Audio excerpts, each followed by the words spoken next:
almost anything can be turned into a positive thing. Relationships are such powerful bonds to create with any other human being. Every single day, we live with the choices we make. Because you don't believe that you can have true love. Or you don't believe you deserve something good. And that means something somewhere happened to you and you haven't forgiven yourself and you haven't forgiven other people. Don't you think it's really unfair? You don't love yourself, but you want someone else to love you unconditionally. You don't forgive yourself for your sins, but you want somebody else to come and forgive you. Don't you think it's really unfair? Life is about every single day we live with the choices we make. What is it that I'm actually looking for? Do we really know life? Sure. But let me say intelligence. Emotional intelligence, social intelligence, financial intelligence. So I believe it's important for each and every one of us to understand the rules that govern any arena of your life. You are listening to The Revenge of the Forsaken Gods, a podcast that explores the human experience and seeks to create a blueprint for living using books, stories, movies, and conversations. And here is your host, Andrew Balongo Opere. Hello, this is Andrew Balongo Opere, and in today's episode, my guest and I have a conversation about relationships, where we talk about Instagram life versus reality, the pressures of comparing our relationships with what we see on Instagram. Does the environment influence how we relate with one another, among other questions, like are men built to shy away from emotions compared to women? And how can you expect others to love you when you don't love yourself? So without further ado, let us start our conversation with the fabulous Cloud9. Thank you, Andrew. Yes, Cloud9, tell the people a little bit about yourself. About me? Yes. Well, I'm a mystery. Yes. That's all there is to it. I'm just a mystery. What would this mystery like to explore today? Relationships. Relationships in this day and age. I like that you brought out relationships in this day and age, because I think that's the number one topic everyone talks about.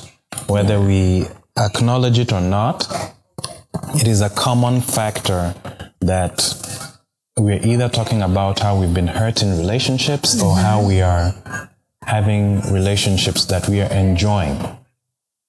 Well, enjoying in quotes. Well, they could be in quotes or it could be actual enjoying. Yeah. I say enjoying in quotes because there's something known as Instagram life and reality. You've seen those relationships where they're thriving so well on social media, bagels, and okay, I'm not a social media person. My social media is relegated to just WhatsApp, but like goals and we're doing this, going for trips and whatnot. And then when you meet them in person and it's like, oh, where's the spark? Where's the connection? That's if they're even still together, you know, probably fighting in real life or they don't connect, but they're together because they look so good together. They're photogenic. Well, that is one very important point you've brought out that we take for granted, that what we are seeing on social media is just a snapshot. Yeah, or it's a lie. Well, it could be a snapshot. It could be a lie. It's a snapshot of one moment, so it wouldn't be fair to judge a whole relationship based on one snapshot. We're not judging the entire relationship based on one snapshot. We're just saying that there's a lot of unnecessary pressure that we place on ourselves because of what we see on social media. Like, oh, but you know, we should be like so and so. And like, for example, if I'm in a relationship with you, Andrew, and we don't exactly do the social media thing, but you see all these things on social media and you start pressuring me to, you know, we need to pose for photos and stuff like that because you want to get 1,000 likes or you want to get the best filters and whatnot, but you don't pay the same kind of attention to your Instagram status and WhatsApp status as you do me. which is what is important. Yeah, that's just what I'm trying to say. Because if we paid even half of the attention that we pay to our social media following and stories as we do to our relationships, I really believe that we'd be that much more happier, because you'd be living less of a lie. Okay, I like what you've said, and I'd like even just to take it into a deeper dimension, that I wouldn't say people are partnering or other people are trying to create their relationships from what they see from Instagram, but I think we're taking for granted the power of the society around us and how it frames how we should be relating in relationships. Like, for example, like you gave the example, if I'm in a relationship with you, and let's say we are students on campus, and maybe we don't come from well-off backgrounds, and some of our classmates are taking their girlfriends to Java, and you see them laughing and saying, "Oh my God, my boyfriend took us to Java, we ate." Okay, sorry. Sorry. But yes, I don't know, I was just giving that for example. I might be mistaken. Okay, yes. It was an example. So you see, there might be pressure on the guy that, oh my God, my girl might not feel okay, I'm not doing my part as a guy if I can't take her to Java and her friends are all. And you might about that life, yes. And you might even give him pressure. You might start telling him, "You don't even take me to Java, and all my friends, their boyfriends are taking them to Java, blah blah blah." Sounds very childish, like something a child would say to a parent. But yes, I do get you at the point, because there are some pressures that we put on ourselves and some pressures we put on our better halves. But I feel like also that comes down to how you communicate with your partner, and if you're with the right partner, because you could be with the wrong partner but you're communicating just fine. So if a man is with a woman because his intention is just to bang her and bounce out of her life, he's probably going to do whatever it takes to just do exactly that.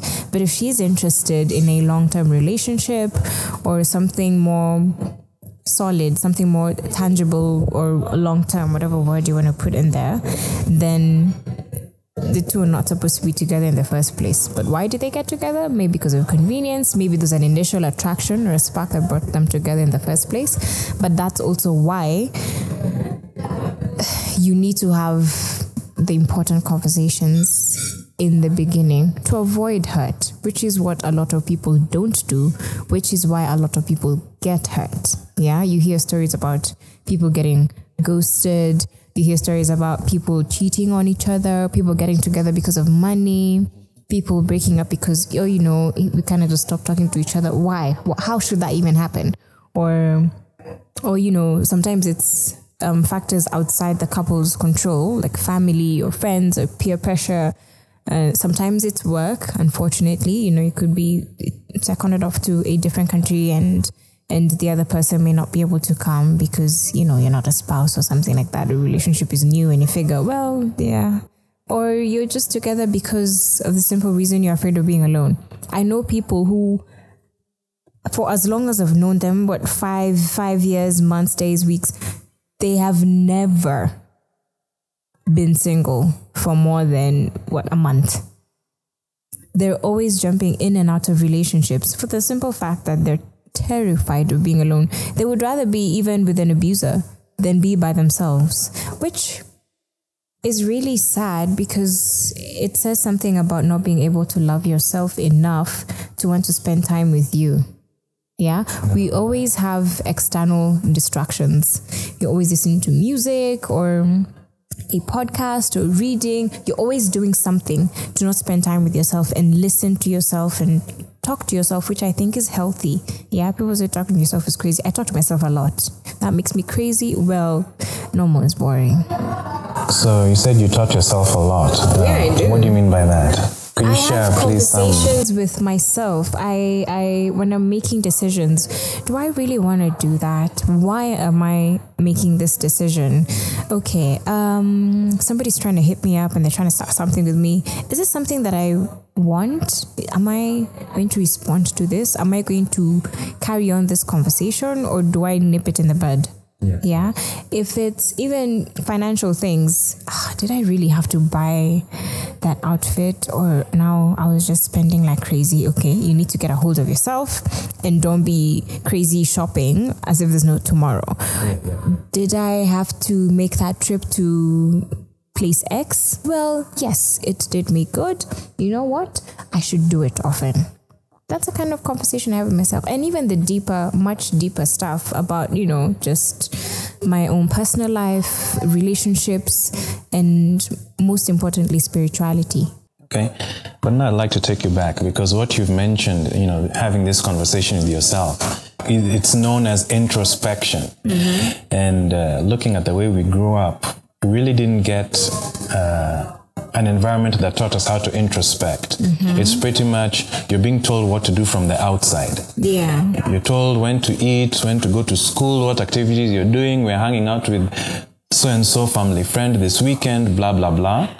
So when you mentioned that you see someone that they cannot be alone, I'm not surprised. Yeah. And even when I'm starting to look back, some of the examples you gave, I'd like to just add an extra dimension. Like you mentioned how a man's intention might be just to be physical with a woman. Yeah. But from my realization, I think that also women sometimes just want to be physical with guys, but because of the way our society is constructed, they look down upon the woman wanting to do that. Exactly. Yeah. So for the purposes of this conversation, mm-hmm. I'm going to assume mm-hmm. men and women are equal in terms of their desires. The basic instincts. Their basic instincts. Yeah. I'm not bringing our intelligent mind into it. Mm-hmm. Okay, I'm assuming as a human being, we have two minds. The intelligent mind, where we're having this conversation and we can exchange ideas and we decide, we decide how society is constructed and all that. Mm-hmm. And then there's the animal side, the basic instinct and all. Mm-hmm. So, just in as much as a man just wants to be physical with a woman, there are lots of instances where a woman just wants to be physical with a man. Yes, and that happens a lot more nowadays than before. Well, I think that it's always happened, but I think people just were not aware about it. I disagree because, a couple of years ago, our parents' age and probably our grandparents' age, they were much more disciplined than we are now. We're wild people than our parents and grandparents and great-grandparents were, because I'll speak to, say, the African setting, mm-hmm. because there was no need for you to be wild because, African setting, there's numerous beautiful cultures. You're either polygamous or polyandrous. So you have no need to be wild.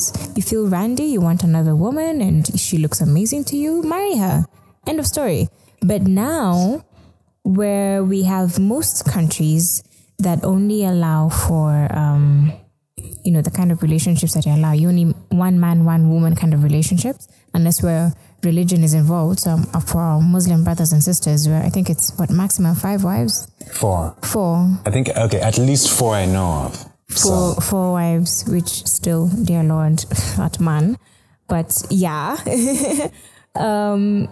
it's different. And because those rules are very different, they've changed now. It's part of the reason why we're more, let me say, randy and wild, because you can't just marry 5, 4, 3 women at the same time. So you find that you marry one and you have like 16 clan days. Okay, 16 is an exaggeration, but you have, another clan day on the side, or you have your village wife, your town wife, and another one you've kept somewhere on the side. I don't know how many side dishes, and it's becoming sadly more prevalent to the point that where women now are getting bolder and bolder in expressing their interest and not being uncomfortable with the fact that they're the side chicks. They're making themselves feel okay being relegated to second, third, fourth wife. In what you're sharing, I think it's just the culture transforming with the times. Because you are right. Because when I'm looking at the example you're giving of, our grandparents, like for example, my grandfather, he had 11 wives. Yes. So, wow. And when I'm looking at different African traditions, it seems like these traditions knew about human behavior and how to deal with human behavior. Like, for example, they knew that one man could not satisfy a woman's urges and vice versa. What? Yes. And I'm telling you, this is actual real thing. You'll find that in the homestead. Yeah. There's a front gate and the back gate. And when the man is coming home, he whistles loudly or he comes in singing. So he's like, hey, Mama Cloud9, this has been a good day. So that is a signal. Culture, hold on. Andrew. No, that is not a one culture. It's actually, if you talk to different cultures, you'll find different cultures had different customs. So that man that you were with, you guys know, you know what's going on? He'll get back. He'll escape through the back gate and go. We know the Maasais, for example. You put a spear in front of the home that you want to stay at tonight, and it's known. When you see the spear, you don't go in. Yeah, there's a man there. So if we look at different cultures, we'll see that different cultures had different behaviors. Yes. It was not about condemning from the human urges, but it seems like they acknowledge this. So all I'm saying is, I'm not looking at it from a moral standpoint. All I'm saying is these traditions, they seem to have a knowledge and accommodation for human behavior. Well, so I'm not surprised why nowadays you can have multiple relationships with different guys and you're like, this guy, I like to hang out with him just because maybe he takes me out to a fancy restaurant. This other guy, I just love the conversation. That's it. No, but there's something, I get what you're saying, but there's something that you said that I don't agree with. That you're saying that one man cannot satisfy a woman. And vice versa. And, that means you're implying that a woman needs several men to satisfy her. All I'm saying is, I'm looking at behavior. No, but is that the case, that a woman needs more than one man to satisfy her? All I know is, when I'm looking at the behavior, I think it's not as a blanket reaction, as we're trying to make it's one just conclusion. Because even when you talk to people who are, let's say, in a monogamous relationship and they cheat on each other, you can see the reason they probably say is, the person was not emotionally available for me. Or they'll give a totally different, you're there, you're working in a different town. What do you expect me to do? Or, such reasons where you find out that the ideals we put in a relationship do not seem to be enough. Yeah, but I don't agree with the point that, one man can satisfy one woman, because it implies that a woman needs several men to satisfy her sexual desires, which is completely false. I don't agree with that particular situation. I think it still stems from something that we have all forgotten because of very many external and internal factors, and it's just about true love. As human beings, we tend to complicate such simple situations and difficult situations for ourselves, because sometimes it's almost impossible for us to comprehend that something so profound can have such a simple explanation. And so you end up making the same mistake over and over again, or hurting yourself, maybe not deliberately, but subconsciously hurting yourself because you don't believe that you can have true love, or you don't believe you deserve something good.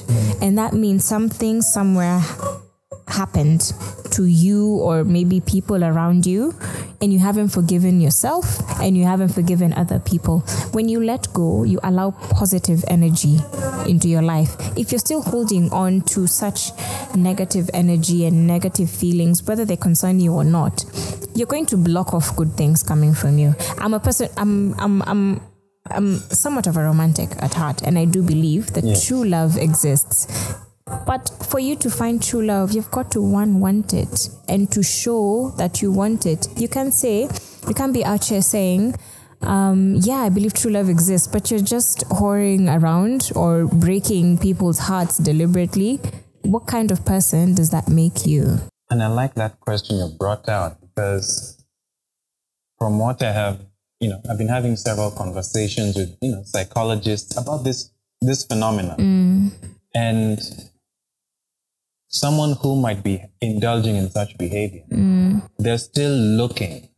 But looking for what? What are you searching? That's the point exactly. Yeah. You see, you mentioned something important earlier on, that you've come to a point where you can have conversations with yourself because you know where you are right now. Yeah. If someone has not reached that point where they're comfortable with themselves, yes, they are always looking for themselves in other people. Like, let me give you an example. For example, I've heard of this, but I was surprised when I saw it, with my own eyes, that there were these two girls, orphans. So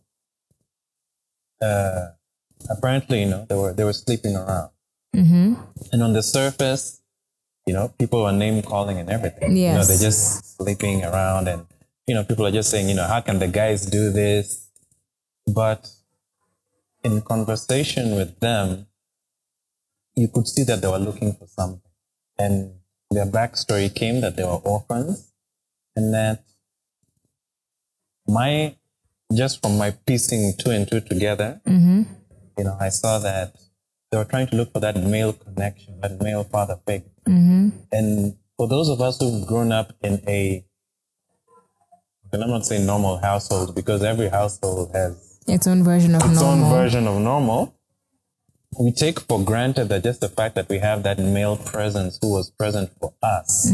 For someone who doesn't have that, you can see the difference in them looking for that male that will give them that. And so it's no longer about men and women, but even vice versa. Yes, it works both ways. Even where a mother figure was missing, then it ends up being the other way. And sometimes, even if they're not looking, say, for a father figure where a father figure was missing, I feel like there's certain things that will end up missing from this person's adult life because you got too much of one thing.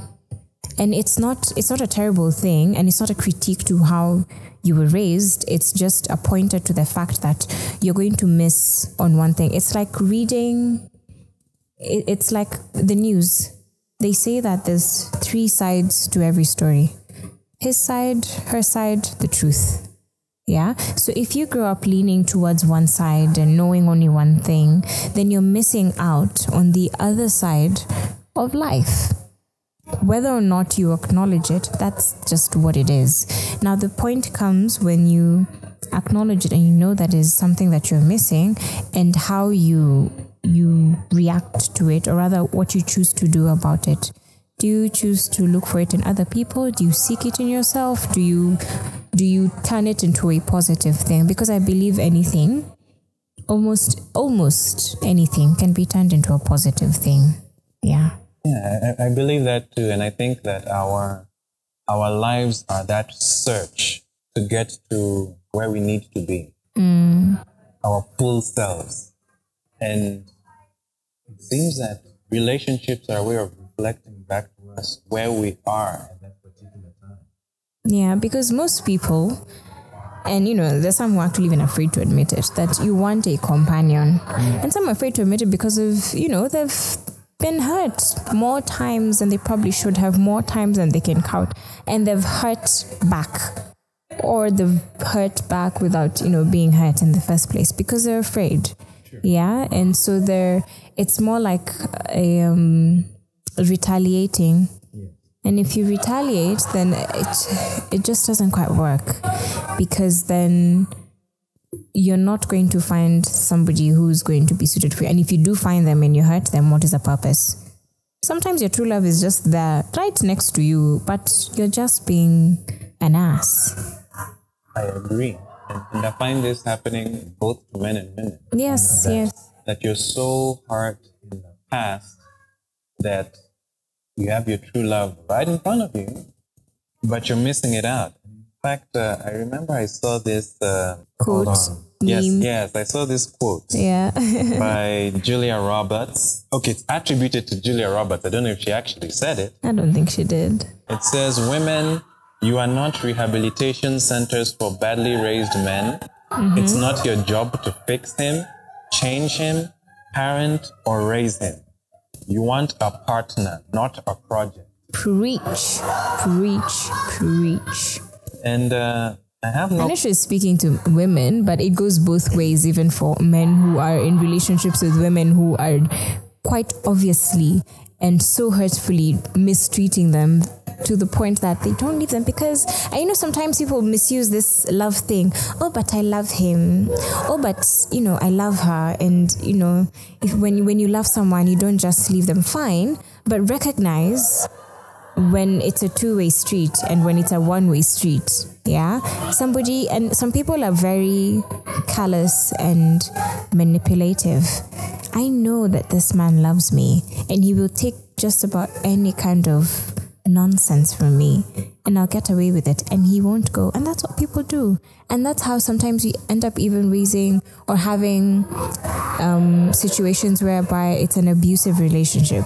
Because if you keep doing certain things that hurt your partner, it is an abusive relationship. Just, it doesn't have to be physical, like beating up somebody. There's physical abuse, emotional abuse, mental abuse, and even spiritual abuse. Yeah, it just manifests and occurs in different forms. Yeah, so just because even cheating, like aggressive cheating, you cheat once and he or she takes you back, fine, whatever reason, say it's pure forgiveness. What's your definition of cheating? Are you serious? I think it's just the textbook case. I'm in a relationship with you and you're not loyal, physically or emotionally or mentally. If you connect with any other human being, so if I'm in a relationship, let me speak for myself, and my man sleeps with another woman, that is cheating.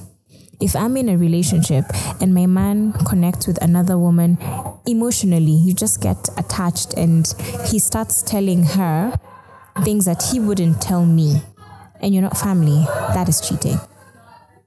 Because the end goal of any relationship should be marriage. I mean, but people just get into relationships to bang and feel good that, but me, I don't whore around. But you have that guy you're just banging the whole time. And, if it doesn't work out, you break up, onto the next one, and you're just banging.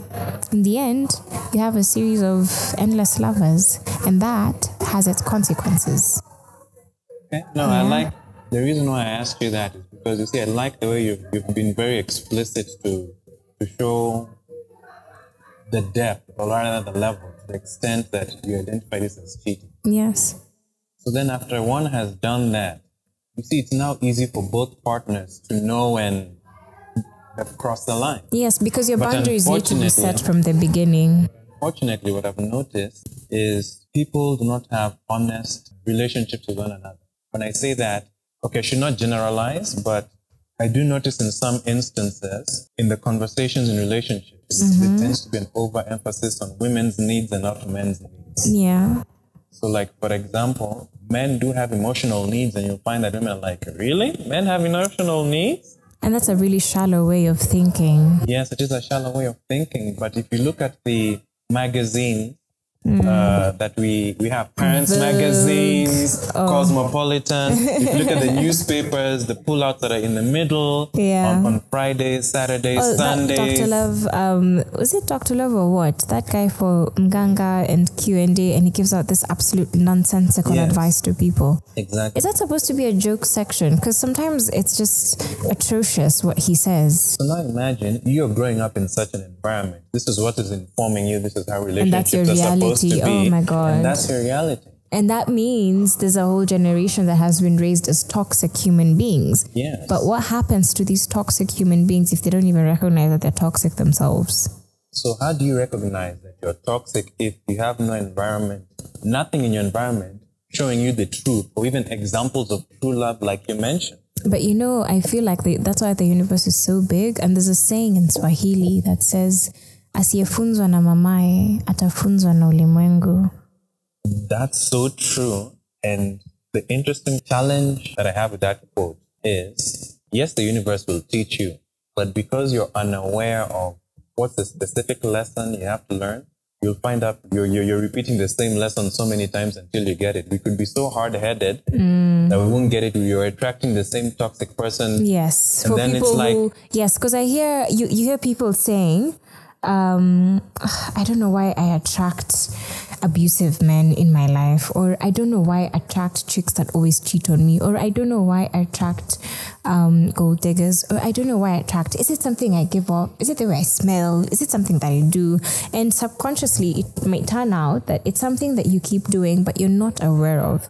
And so getting back to the point of being introspective and finding yourself is really important, because relationships are such powerful bonds to create with any other human being, even with friendships, not just, sexual relationships.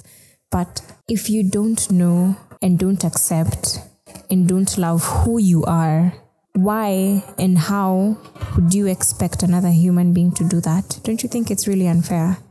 You don't love yourself, but you want someone else to love you unconditionally. You don't forgive yourself for your sins, but you want somebody else to come and forgive you. Say yes, it is unfair, but we would have to put it into context. Like, let's say we've grown up in a situation where our parents did not love each other. It was constant criticism. Look, Cloud9 is number one and you're not. What are you doing with your life? Constant criticism. Whether you do right or wrong, it's never good. Especially, like, let's say if you're firstborn. We know that especially if firstborn tends to be the achiever, performer, they always tend to be pitted against, siblings that are pitted against firstborn. Yeah. And we can see also the attention will tend to go towards firstborn.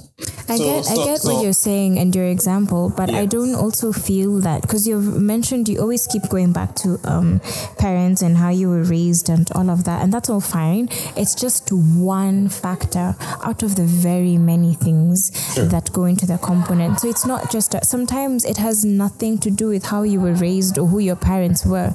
You could have the most brilliant, loving parents any human being could ask for. You could have been raised in a good enough environment, because I don't believe there's a perfect environment, but a good enough environment, but you still turn out to be a trash human being. Okay. Because life is about choice. It's conscious choice. Every single decision you make is a choice. Do I date her?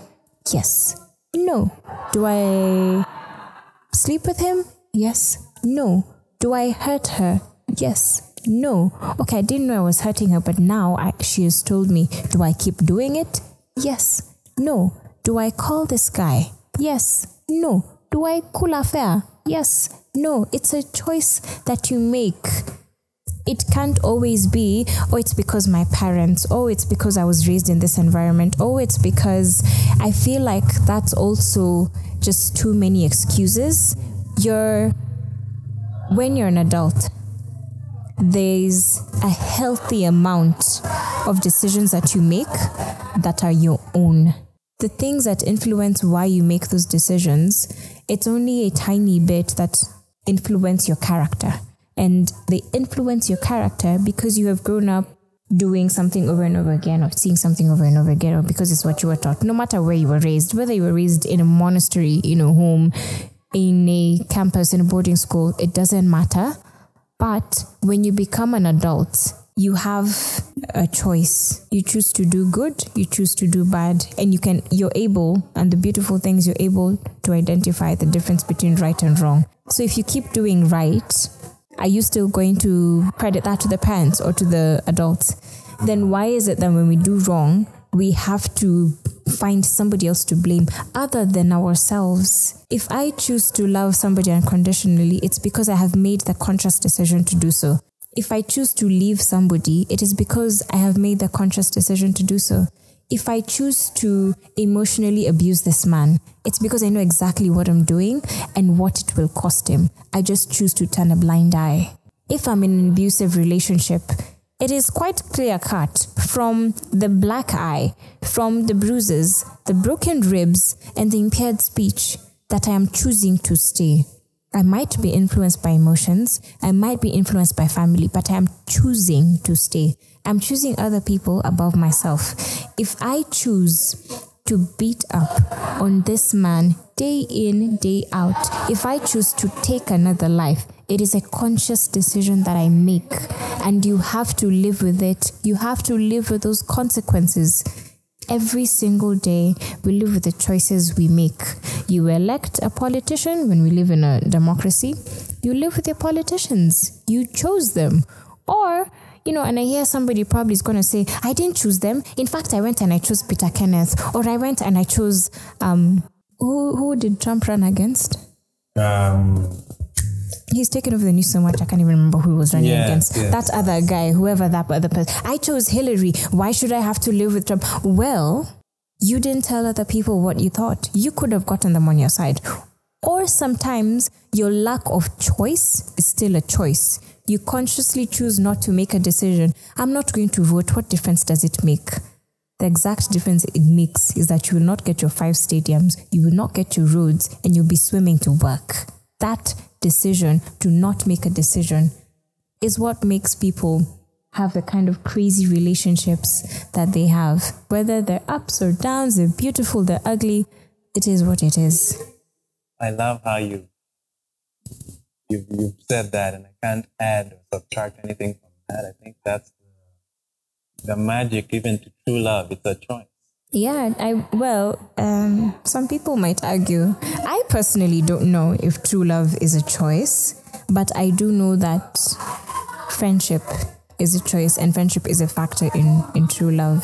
You can't be truly in love with somebody and they're not your friend. Yeah, if I choose to, we're going to wrong each other. You're going to say things I may not like, but I will choose to forgive you over and over again. I will choose to correct you when you're wrong. I will choose to stand by you when you're down.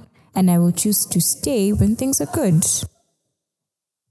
That's friendship right there. Yeah. Staying when things are bad, staying when things are good. Being able to be accountable to one another. Yeah, being your ride or die. Yeah, I think that's powerful. Yeah, it has a lot to do, and something I noticed, there is a correlation true love with people who have powerful relationships by a sexual relationship. So friendships, their relationships with their siblings, their relatives, their parents, their colleagues, strangers. Yeah, even simple things to how you treat waiters and waitresses outside, how you talk about other people when they're there, when they're not there. People I find with very strong friendships, and by very strong, I mean loyal. And loyalty is based on the right things. I hear people saying, my dogs are loyal and whatnot. Yeah, they're loyal with you all the way to B Club. And they're loyal with you all the way to tap that ass. And they're loyal with you to, a certain extent. But when you want to start a business, not all of them are there. And they might start it with you, but when push comes to shove, where the sensitive things matter, money, even your own personal deep relationships and deep conversations, they're not that loyal anymore. Suddenly they shy away, especially with men. It's because men shy off from emotions because it's just how most men are built. And so talking about the deep stuff, or my girlfriend, I don't like how she's treating me, blah, blah, blah. It's very difficult for men to have that conversation because their response will be to shy away from it or be like, yeah. Let's go grab a beer on that story. But what does alcohol have to do with a man trying to express his happiness or unhappiness with a certain type of relationship that he's going through? It's not about the alcohol. Yes. It's not about the alcohol, but also, allow me just to give you a different perspective on it. Yeah. It's not men are built not to be emotional. And I didn't say they're not built to be emotional. I'm saying to express their feelings. Yes, expressing. The reality is, what I've been doing is I've been observing a lot of people that have kids, parents, and I've just been observing. And I've been noticing some certain behaviors that make sense to me now. Why people say that. So you find that when a kid is young, if anything happens to the kid, they'll come crying to you, so-and-so beat me. What will you do? you'll tap on the shoulder and rub. Oh, why did they beat you on the shoulder? Oh, you'll soothe and say, that bad person. They're not supposed to do that. Yeah. And you'll do this, but like when the kids hits like about 7, 8, 9 years old, the language and tone changes. When the kid comes to tell you the same thing, you'll be like, you're a big boy now, stop it. Big boys don't cry, they shouldn't be doing this. But adults fail to realize the impact of what they're doing right then. Before, what you did is, you accommodated that I'm an authority figure. It is okay when you're crying to come and talk to me. And just, whatever it is, we'll soothe it together. But the moment that you say you're a big boy, you're stopping them from expressing emotion. Especially if you listen to the language. Big boys don't cry. Big boys don't do this. And see, he's big. So he realizes, okay, now that means whatever I have is not important to be had. So I should suppress it. Okay. So that is the beginning of the creation of the monster. So I've noticed...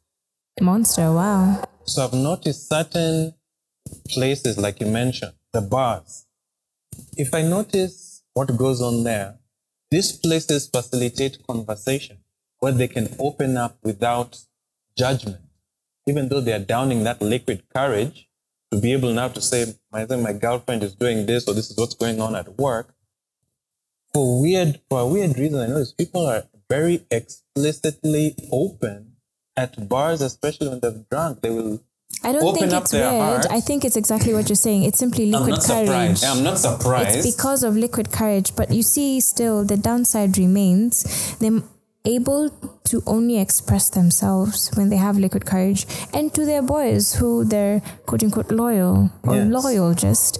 But when it comes to the people who they should be addressing said emotions to, whether it's their bosses, family, girlfriends, it becomes difficult, intensely difficult. And not all men. There are some men who are able to express their emotions beautifully, and I can tell you, a woman who's found a man who can express his emotions plainly and simply she knows she has found a gem. Yes, but now it's twofold. A mature woman that knows what she wants will indeed treat that as a gem. A woman that's not yet mature will not recognize the gift that's been given to her, a man who's being vulnerable. This is a real story of someone I know. She was sharing how a girlfriend of hers was sharing with her. Oh my God, my boyfriend was crying. Yes. And, she was just like ridiculing the thing. And at that time, that girl, she was like, yeah, how can they cry? Blah, blah, blah. Yeah. And no. But later on, I guess she became mature. She realized that's what happens in relationships. You become vulnerable to one another. She realized the point of relationships. She realized she was a bad friend to the guy. Sort of encourage her girlfriend to have a negative attitude towards her guy crying in front of her being vulnerable. But also look at us, unfortunately. We're not rewarded for being emotional. Remember the time Sonko was emotional, saying, I can't handle this, I'm overwhelmed. You saw how people started reacting on social media like, dude, this is your job. You're supposed to be handling it. I won't comment on Sonko. I feel like that's a horrible example. There's an unwritten rule. I'm not giving that as an example because of his character. Unfortunately, as a boss or manager, you're not allowed to show you being overwhelmed by the task at hand. You can't be emotional and say, oh my God, we can't get sales, or that client, I'm emotional. I think that's a different kind of setting, because you see, that's a work environment. There are boundaries that are set. Where it comes to relationships, you're allowed, it's fine. But if my boss, regardless of the gender, were to do that, it has a different effect. They can say, okay, fine, I'm overwhelmed, I need some time, I'm taking time off, fine. That has been expressed clearly. But if you start crying tears and you're my boss, how do you think that affects me or makes everybody else feel? So that's not exactly the best example, but I do get your point. And it's still, again, it goes back to, if we are able to communicate concisely what we want and honestly what we want, it makes things so much easier and less dramatic. Even for people who are in it for the wrong reasons. And, if a woman says, you know what, I'm just with you because of your money. And he says, well, Thank you for letting me know. I'm just with you because you're so damn gorgeous. It's you from the get-go. It's clear what you both want, so you can't cry foul in the end. And if you're in it for the right reasons, which everybody should be, I believe, is, you know what, I find you attractive. I find you attractive too. Let's see where this is going. Let's try and build something from it. If this is just, a typical, just spark, but a spark that won't become a flame or roaring fire, or if it can be that. Because isn't it wonderful to just experience something so gorgeous like that? Why would you intentionally want to bring in hurt and negativity into your life? I feel like, or rather, I personally think that sometimes we do it because we don't believe deep down that we deserve the best, especially people who have their own personal issues, whether it's weight or it's just previous emotional trauma or just mental issues. You're so convinced that I don't deserve the best. And so you consciously don't look out for the best. And sometimes, fortunately or unfortunately, when the best does happen to you, you're so confounded and confused. You don't know what to do, that most people's reaction is to chase it away by any means necessary, by being the very worst selves that they could possibly be, because you don't believe you deserve the best. I'm not surprised. Our whole economy is built on have exclusive clubs, have exclusive schools, have exclusive bars, but that's what capitalism. That's what capitalism is built on. It's supposed to do that, yeah. Yes. As opposed to a different norm like ujamaa, yeah. Ujamaa is socialism, another type of socialism, but that's not what we have. And you see, in our society as we speak, we have capitalism and democracy, and we have the leaders that we have. Not all of them are horrible. Some of them are great, and they're doing the right things. The unfortunate thing is, they're not that many.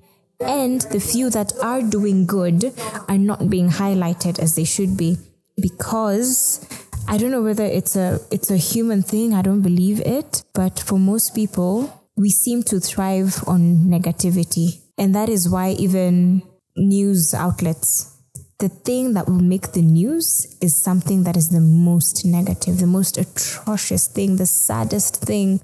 But the things that are positive, hardly ever. You could actually count them. I guess, like you said, it's a democracy. Mm-hmm. What I think, even though that may happen, I think it magnifies good things. Because when things are bad, someone does good for you. You will cherish that thing because you had bad stuff all around you, that you acknowledge this thing. Like a stranger just showing kindness to you might end up crying and saying, oh my God, this stranger showed me kindness that my own family doesn't do, my own blah, blah, blah, this, Yeah. So I know that's why I love stories, because I believe stories teach us wisdom, that despite darkness or negativity happening to us, even though you hold up a candle, that candle is so bright. You'll be able to focus on that candle during the darkness. Wow. I've learned so much from you in this conversation on Cloud9. Yeah, it's been great. And I know that you're an avid reader. Would you mind at least just sharing 3 books that have impacted your life, that has made you... Oh my God, say no more. Harry Potter series when I was a child. I know nobody expects that, but I really love magic and fiction, all the crazy stuff. Harry Potter never scared me, and I was never limited to books as a child. So I read Harry Potter as a kid. They influenced my crazy imagination right now. Just 3? Those are more than 3. As of right now, I'll put Harry Potter series as one, unless childhood series. Unless you want to say there's a specific book within that series that really stood out. But Harry Potter is a whole different podcast. Don't even with me. Okay, we will do that on the next on our next conversation. And then Assata Shakur, an autobiography. I feel like it's a book every single African should read. It is heart-wrenching, it is beautiful, it is emotional, it is outrageous. Yeah. And My Best Friend's Girl. Yes. By? Dorothy Comson. Yeah. Those are 3. How about 3 movies that have impacted you? I know there's Harry so Potter many. series. Okay, no, scratch that. The movies are all crap because the books were amazing. Scratch that. Movies that have impacted me. Like you just love them whenever they're just there, repeat. Like recommend. Like let's say if you're Rio. I can't remember if it's Rio 1 or 2, but Rio. It's an animation. Yes. The birds. Yes, I can always go back to it. It gives me such joy. Yes. I don't know why. I can't explain it, but I can watch it on repeat without getting tired. What's that British guy who's kind of bald and hot and always fighting in action series? Jason Statham. Yes, Jason Statham. Yeah, yes, that Statham. one. Yes. His movies. I don't know why. I've always most people would be like, but James Bond is better. Yeah, Bond is a little bit too posh for my liking. But yeah, Jason Statham, just something about his movies in those series that's just like, is it what? The Messenger, the Transporter. The Transporter, yes. There's the Transporter series. Yeah. There's so many. But you see in that it was posh but gritty at the same time. Yeah, like he got his hands dirty. And of course, Black Panther. Yes. Yeah. What are the 3 songs you're listening to right now? Lento by, I don't know if I'm saying the name right, Mfasa, it's Italian. And then Crazy Kiare, it's an Indian song. And wait, and Burna Boy's album, like I can't pick, but please don't make me pick, but his album, his latest one, I can't get over it. It's on repeat. Any song that you recommend to someone who's not Dangote. Yeah. Is it called Dangote? This is one of the words. It's called Dangote. The song is called Dangote. Okay. Yeah. Right. Oh, and Stormzy. I'm really into Stormzy right now. I think he's blown up. I think he's doing really great. Any song that you recommend from Stormzy? From Stormzy, Blinded by Your Grace. Okay. Yes. Wow. Yeah. I'll definitely look out for those and add to my collection of listening pleasure. Yeah, and another 2 albums you probably should add to your collection. All of Burna Boy's albums, because yes, especially African Giant. Yes. And then I think everybody, or at least every Kenyan, just as loyalty, and this is not advertising in any way, but should have Sauti Sol's first 2 albums. First 2 albums were their best, in my opinion. Remember the name of the Soul Generation and Mwanzo. Okay. Yes. If you just listen to that song, it transports you to a different verse. Like it's just, yeah. So you say you're living aside live and die in Africa? It's too mainstream for me. And there's nothing wrong with mainstream, but there's something different about Mwanzo and Soul Generation. Sorry, Soul... Hey? Yeah, Soul Generation is the name of the new... Is the name of the new... Like, everything of theirs is Soul. So I'm like, wait, Soul Philosophia, that album. The one that has that one, yes. All right. Yeah.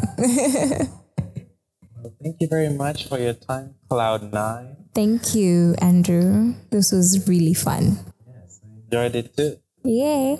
Right. Ciao. Bye-bye. Thank you very much for listening to this week's episode. If you would like any information discussed on the episode, I have provided links on my blog. Thank you very much for listening to the end, and I do apologize for the degradation of sound quality. If you like anything that we have discussed in this conversation, please do share one takeaway that you have gotten from the conversation. And if you do like the conversation, please like and subscribe to the YouTube channel, and also share with a friend. Thank you very much and have a great day.